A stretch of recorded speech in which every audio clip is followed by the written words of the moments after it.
ನಮಸ್ಕಾರ, ನೀವು ನೋಡ್ತಾ ಇದ್ದೀರಾ ನ್ಯೂಸ್ ಫಸ್ಟ್. ನಾನು ವಿದ್ಯೇಶ್ವರಿ.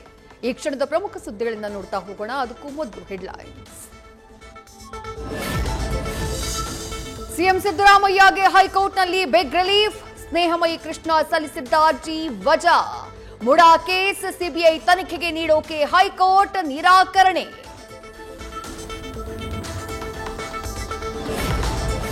ಲೋಕಾಯುಕ್ತ ತನಿಖೆಯಲ್ಲಿ ಲೋಪ ಕಂಡು ಬಂದಿಲ್ಲ ಅಂತ ಕೋರ್ಟ್ ಹೇಳಿದೆ. ಈ ಆದೇಶ ಸ್ವಾಗತ ಮಾಡ್ತೀವಿ ಎಂದ ಸಿಎಂ ಕಾನೂನು ಸಲಹೆಗಾರ ಪೊನ್ನಣ್ಣ. ತೀರ್ಪಿನ ವಿಚಾರ ತಿಳಿತಾ ಇದ್ದಂತೆ ಸಿಎಂ ಕೂಡ ಸಂತಸ.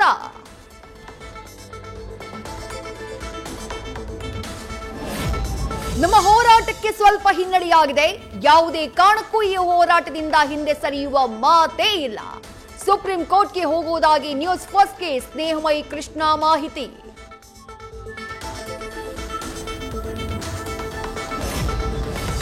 ಮಾಜಿ ಸಿಎಂ ಯಡಿಯೂರಪ್ಪಗೂ ಬಿಗ್ ರಿಲೀಫ್. ಪೋಕ್ಸೋ ಕೇಸ್ನಲ್ಲಿ ಬಿಎಸ್ವೈಗೆ ನಿರೀಕ್ಷಣಾ ಬೇಲ್. ಬಂಧನ ಭೀತಿಯಿಂದ ಯಡಿಯೂರಪ್ಪ ಪಾರು. ಕೆಳ ನ್ಯಾಯಾಲಯದಲ್ಲಿ ಮುಂದುವರಿಯಲಿದೆ ವಿಚಾರಣೆ. ಡಿಕೆ ಶಿವಕುಮಾರ್ ಸಿದ್ದರಾಮಯ್ಯ ನಡುವೆ ಅಧಿಕಾರಕ್ಕೆ 2.5 ವರ್ಷ ಅಧಿಕಾರ ಹಂಚಿಕೆಯಾಗಿದ್ದು ನಿಜ. ಶಾಸಕರ ಬೆಂಬಲವೂ ಇರೋದ್ರಿಂದ 5 ವರ್ಷವೂ ಸಿದ್ದರಾಮಯ್ಯ ಅವರೇ ಮುಖ್ಯಮಂತ್ರಿ ಆಗಿದ್ದಾರೆ. ರಾಜಕೀಯ ಚರ್ಚೆಗೆ ದಾರಿ ಮಾಡಿಕೊಟ್ಟ ಸಿಎಂ ಸಹೋದರ ಸಿದ್ದೇಗೌಡ ಹೇಳಿಕೆ. ರಾಜ್ಯಾಧ್ಯಕ್ಷರ ಬದಲಾವಣೆಗೆ ಹಠ ಹಿಡಿದಿದ್ದ ರೆಬಲ್ಸ್ಗೆ ಹೈಕಮಾಂಡ್ ಶಾಕ್. ದೆಹಲಿಯಲ್ಲಿ ಹಿನ್ನಡೆಯಾಗ್ತಾ ಇದ್ದಂತೆ ವಿಜಯೇಂದ್ರ ಅಲರ್ಟ್. ಈ ಮೂಲಕ ಹೈಕಮಾಂಡ್ ವಿಜಯೇಂದ್ರ ಪರವಾಗಿದೆ ಎಂಬ ಸಂದೇಶ ರವಾನೆ.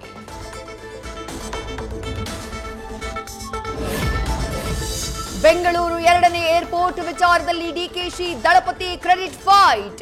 ರಾಮನಗರದಲ್ಲೇ ನಿಲ್ದಾಣ ಮಾಡೋ ಲೆಕ್ಕಾಚಾರದಲ್ಲಿರುವ ಡಿಕೆಶಿ ಕಾಂಗ್ರೆಸ್ಗೆ ಕ್ರೆಡಿಟ್ ಹೋಗದಂತೆ ಎಚ್ಡಿಕೆ ತಂತ್ರ. ಸುದೀಪ್ ರಾವೆಲ್ಲರಂಗ ಭಾಷಾ ಚಿತ್ರಕ್ಕೆ ಆರಂಭದಲ್ಲೇ ವಿಘ್ನ. ಶೂಟಿಂಗ್ ಸೆಟ್ ಹಾಕೋಕೆ ಮುಂದಾಗಿದ್ದ ಜಾಗದಲ್ಲಿ ವಿವಾದ. ಕನಕಪುರ ರಸ್ತೆಯ ಜಮೀನಿಗೆ ಅಕ್ರಮ ಪ್ರವೇಶ ಅಂತ ದೂರು. ಡಿಕೆ ಶಿವಕುಮಾರ್ ಮುಂದೆ ಪರಿಹಾರದ ಬಗ್ಗೆ ಸುದೀಪ್ ಚರ್ಚೆ.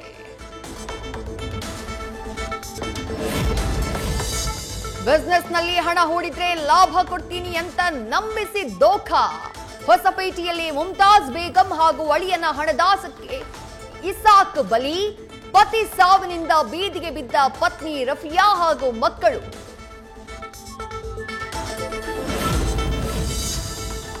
ಮಳೆಯೇ ಇಲ್ಲದೆ ಇದ್ರೂ ತುಂಬಿ ಹೋದ ಬೆಂಗಳೂರಿನ ರಸ್ತೆ. ಅಂದ್ರಹಳ್ಳಿಯಲ್ಲಿ ನಡು ರಸ್ತೆಯಲ್ಲೇ ಪಲ್ಟಿಯಾಗಿ ಬಿದ್ದಿರೋ ಗೂಡ್ಸ್ ಆಟೋ. ದೊಡ್ಡ ಗುಂಡಿ ದುರಸ್ತಿ ಮಾಡುವಂತೆ ಜನರ ಆಗ್ರಹ. ಕೊಡವರ ಹಕ್ಕು ಹಾಗೂ ವಿವಿಧ ಬೇಡಿಕೆಗಳ ಈಡೇರಿಕೆಗೆ ಒತ್ತಾಯ. ಮಡಿಕೇರಿಗೆ ಬಂದು ತಲುಪಲಿದೆ ಕೊಡವರ ಕಾಲ್ನಡಿಗೆ ಜಾಥಾ. 25,000 ಕೊಡವರು ಸೇರುವ ನಿರೀಕ್ಷೆ.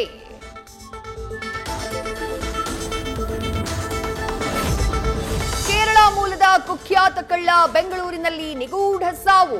ಗುರುತು ಪತ್ತೆ ಹಚ್ಚಿ ಮೃತದೇಹ ಬೇಡವೆಂದು ಹೋದ ತಾಯಿ. ಪೊಲೀಸರಿಂದಲೇ ಅಂತ್ಯಕ್ರಿಯೆ. ಮರಣೋತ್ತರ ಪರೀಕ್ಷಾ ವರದಿಗಾಗಿ ಕಾಯ್ತಾ ಇರೋ ಕೋಣನಕುಂಟೆ ಪೊಲೀಸರು. ಮಲೆನಾಡಲ್ಲಿ ಮುಂದುವರೆದ ಕಾಡಾನೆ ಭೀತಿ. ಎನ್ಆರ್ಪುರ ತಾಲೂಕಿನ ಹೊಸಕೊಪ್ಪ, ಮುತ್ತಿನಕೊಪ್ಪದ ಸುತ್ತಮುತ್ತ ಒಂಟಿ ಸಲಗದ ರೌಂಡ್ಸ್. ತೋಟಗಳಿಗೆ ಹೋಗೋಕೆ ಭಯ ಪಡ್ತಾ ಇರೋ ಕೃಷಿಕರು.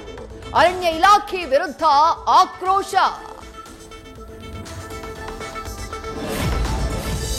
ಏರ್ ಶೋ ಪ್ರಿಯರಿಗೆ ಟೆನ್ಷನ್ ಫ್ರೀ. ವೀಕ್ಷಣೆಗೆ ಬರೋರ ವಾಹನ ಪಾರ್ಕಿಂಗ್ ಆಗಿ 15 ಎಕರೆ ಜಾಗ ರೆಡಿ.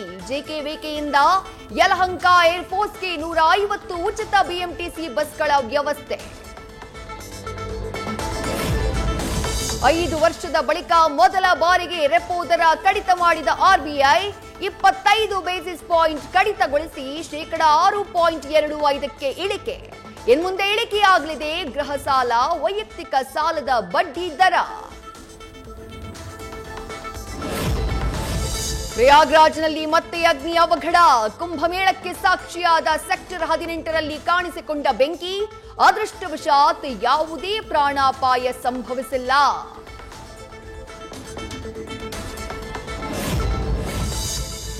ನಟಿ ರಕ್ಷಿತಾ ಸಹೋದರನ ಮದುವೆ ಸಂಭ್ರಮ.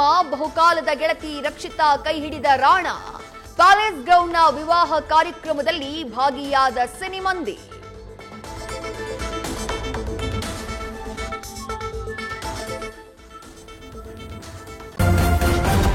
ನ್ಯೂಸ್ ಫಸ್ಟ್ ನಿರ್ಭೀತಿಯಿಂದ ನಿಮ್ಮ ಪರವಾಗಿ.